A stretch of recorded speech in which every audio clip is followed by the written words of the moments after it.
Bonjour, bienvenue à l'émission Reportage de guerre. Aujourd'hui, nous allons parler du conflit en Tunisie. En fait, c'est un ensemble de mouvements sociaux se manifestant différemment d'un pays à l'autre. C'est le soulèvement du peuple contre l'autorité arabe.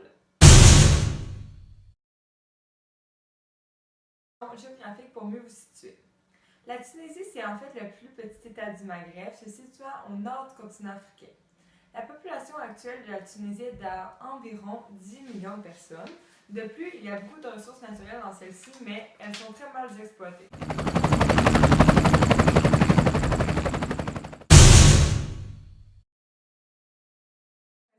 Du conflit en Tunisie, en fait, c'est un mouvement révolutionnaire revendiquant la liberté des peuples à disposer d'eux-mêmes, à être libres sur le plan économique, social et avoir plus de liberté d'expression.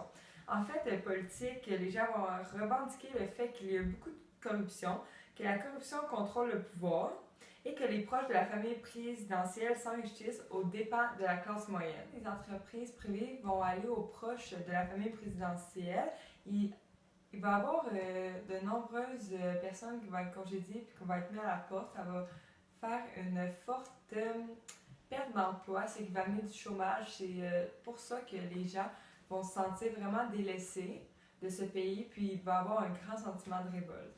Côté économique et social, en fait, l'appauvrissement de la classe moyenne par les régimes autoritaires va se faire sentir dans la population, ce qui va faire un sentiment de révolte. De plus, le chômage augmente considérablement. Ce n'est pas pour rien que la personne qui est à la tête de la révolution, c'est un chômeur qui se nomme Mohamed Bouazizi. Les principaux acteurs dans ce conflit sont les jeunes protestants qui vont participer aux revendications. Il va y avoir aussi le président Ben Ali. En fait, lui va quitter le pouvoir en janvier, va s'enfuir du pays dû aux nombreuses manifestations.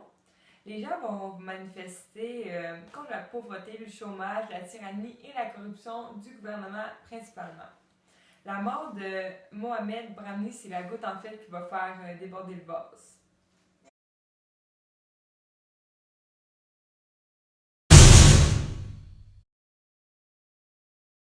Chronologie des événements. De décembre à janvier, il y a eu des manifestations massives et répétées, parfois même des émeutes. Le 14 janvier 2011, il y a eu la fuite du président Ben Ali vers l'Arabie Saoudite. Troisièmement, on va nommer un gouvernement d'union le 17 janvier et il va être rectifié le 27 janvier.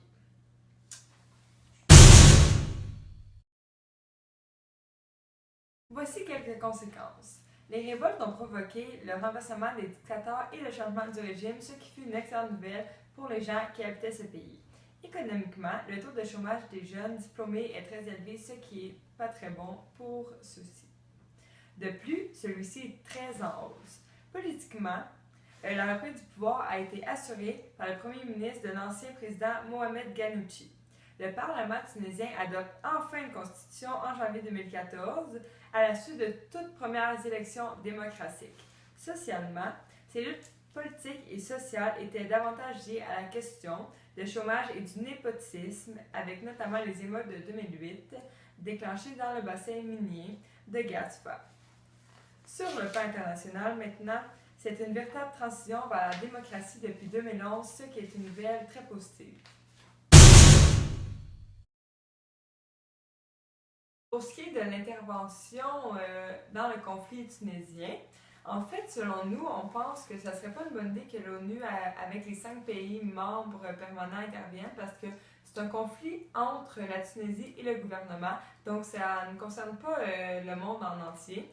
De plus, il peut y avoir aussi l'intervention de l'armée tunisienne dans de nombreuses manifestations qui vont dégénérer. Qui complète en fait le documentaire sur la guerre en Tunisie qu'on peut appeler aussi le printemps arabe en Tunisie. Merci de votre écoute, je vous souhaite une bonne soirée.